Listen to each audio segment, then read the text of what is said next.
syarikat AstraZeneca di China disiasat. Assalamualaikum, salam Malaysia Madani. Sambutan Diwali atau Pesta Cahaya Masyarakat Hindu memberi kemakmuran kepada kaum wanita gundu di Kathmandu, Nepal. Wanita gundu telah mengubah bunga bermusim menjadi industri yang berkembang maju walaupun proses memetik dan menganyam menjadi kalungan bukan mudah. Kalungan bunga dengan pelbagai warna dan jenis antara yang mendapat permintaan tinggi sepanjang minggu perayaan Tihar.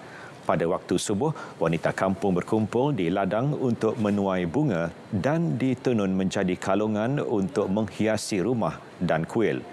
Industri itu berkembang pesat mengubah kehidupan desa yang sukar dengan menyediakan kalungan bunga untuk perayaan Hindu. Gundu terkenal kerana membekalkan bunga jenis Amaranth Globe berwarna terang dan bunga marigold dengan permintaannya meningkat untuk perayaan Diwali.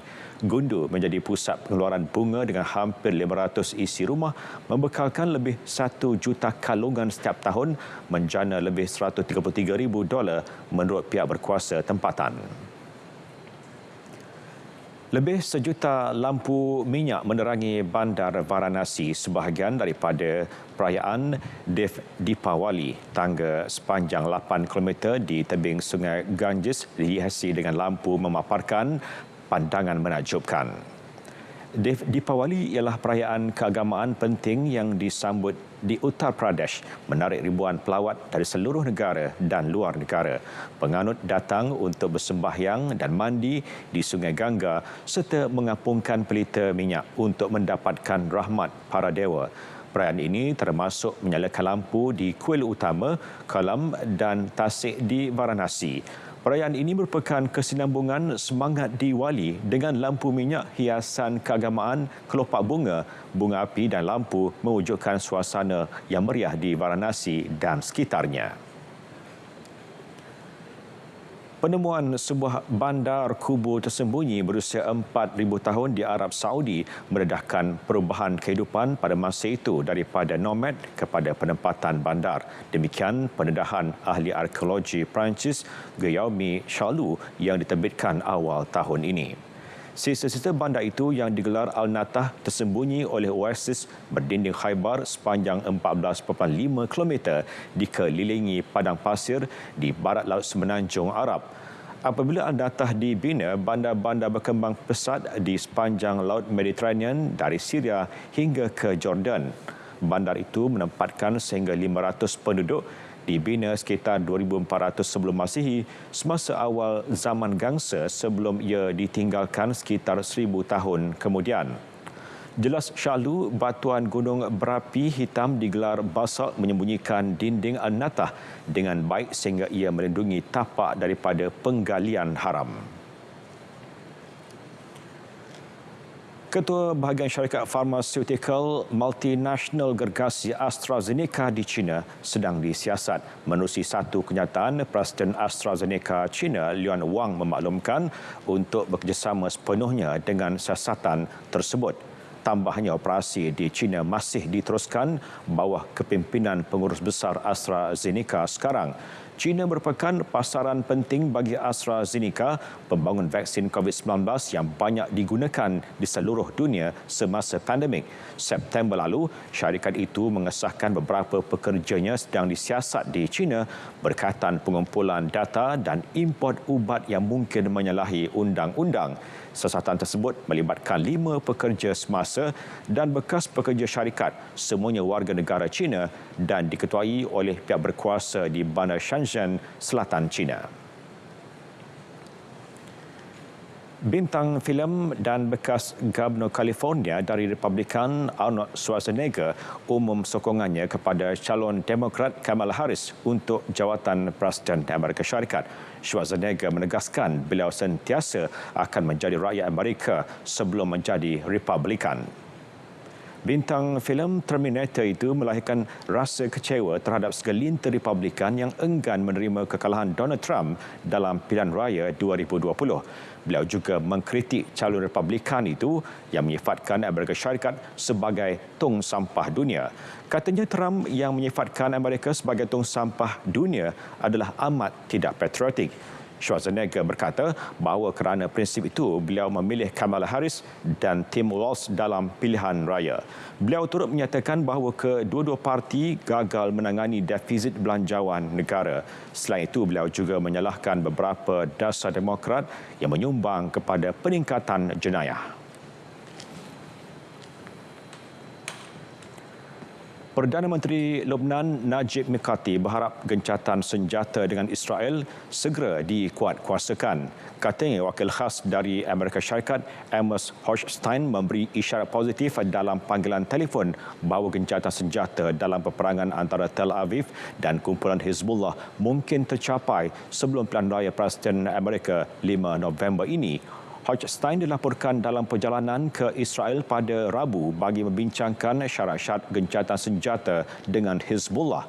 Semalam, pemimpin baharu Hezbollah, Naim Qasim, menegaskan kumpulan itu akan bersetuju dengan gencatan senjata bersama Israel di bawah syarat yang boleh diterima. Bagaimanapun, menurut beliau setakat ini, kumpulan berkenaan masih belum menerima sebarang cadangan gencatan senjata yang boleh dipercayai. Sementara itu, Iran memberi amaran serangan terbaru Israel terhadap negara itu memerlukan tindak balas yang besar. Menteri Luar Said Abbas Araghchi bertegas Tehran berhak untuk bertindak balas terhadap serangan Israel hujung minggu lalu, tetapi tidak akan bertindak tergesa-gesa. Serangan Israel itu dilakukan sebagai tindak balas terhadap serangan peluru berpandu Iran ke atas Israel pada 1 Oktober susulan pembunuhan pemimpin Hamas Ismail Haniyeh dalam satu mesyuarat bersama dua duta asing dan ketua misi diplomatik Pertubuhan Bangsa Bersatu serta organisasi antarabangsa di Tehran. Araghchi berkata Iran berjaya mengawal serangan Israel. Ia membuktikan kemampuannya untuk melindungi keselamatan negara, namun Israel mesti bertanggungjawab atas apa yang telah dilakukannya. Angka kematian akibat bencana banjir di timur Sepanyol meningkat kepada 95 orang menurut penyiar awam negara itu. Sekurang-kurangnya 92 orang terkorban di wilayah Valencia, 2 di Castilla-La Mancha dan mangsa ketiga di Malaga.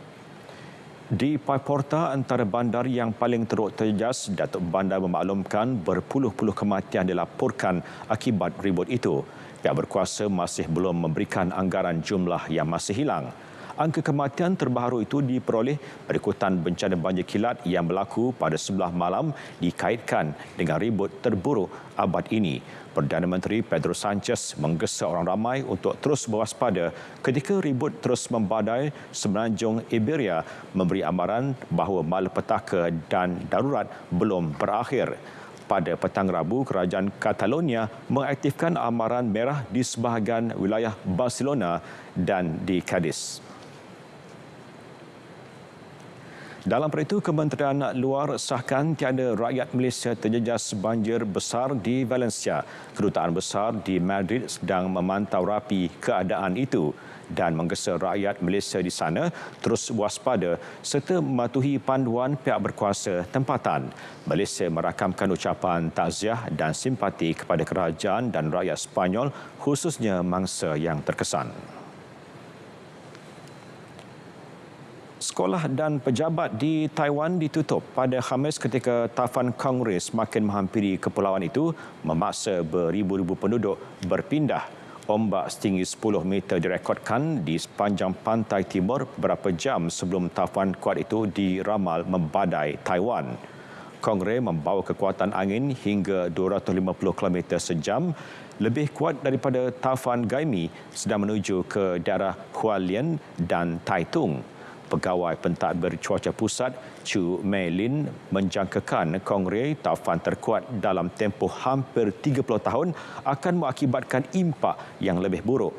Sebahagian besar jalan-jalan raya di Taipei juga lengang berikutan hujan lebat dan angin kencang.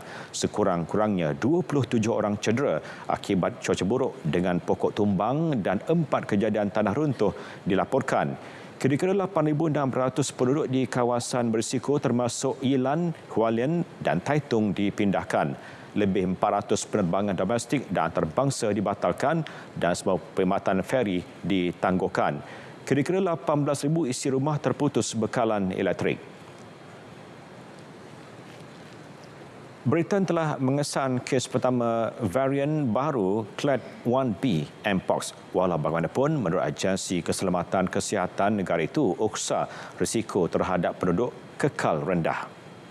Varian Clade 1B adalah varian baru yang diisytiharkan sebagai kecemasan kesihatan global oleh Pertubuhan Kesihatan Sedunia WHO pada Ogos selepas wabak Mpox di Republik Demokratik Kongo merebak ke negara-negara jiran di Afrika. Kes itu yang melibatkan pesakit yang baru-baru ini melakukan perjalanan ke negara-negara terjejas di Afrika dikesan di London. Kes jangkitan Clade 1B Mpox turut dilaporkan di Burundi, Rwanda, Uganda, Kenya, Sweden, India dan Jerman serta Kongo. Mpox ialah jangkitan virus yang biasanya menyebabkan simptom seperti selesema dan nanah pada kulit. Bagi setengah kes, ia boleh membawa maut.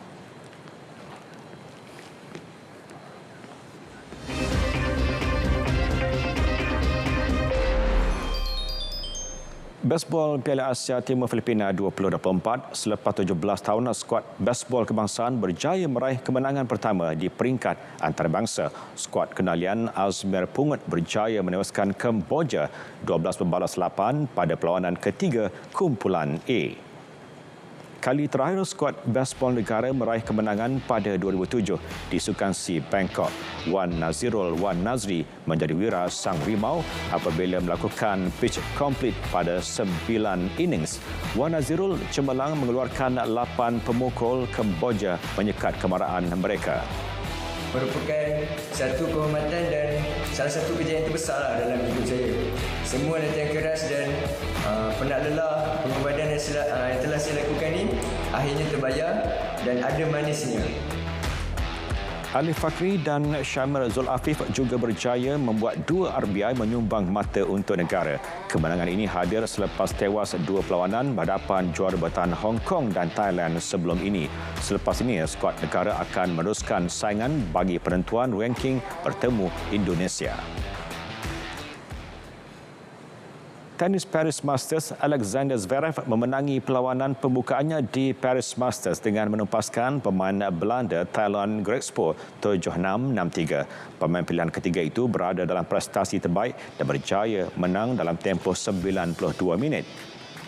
Kemenangan itu menyaksikan Zverev menjadi pemain pertama dalam sejarah jelajah yang mencapai pusingan 16 di semua 9 acara ATP Masters 1000 dalam satu musim.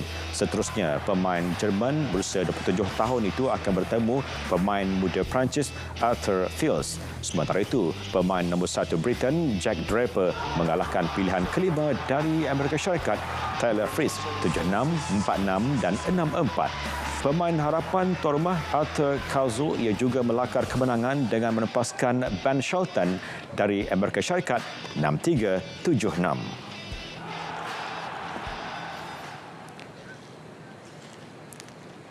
Sekian Dunia 10 dari Sungai ke Segara. Palestin pasti merdeka. Assalamualaikum dan salam Malaysia Madani.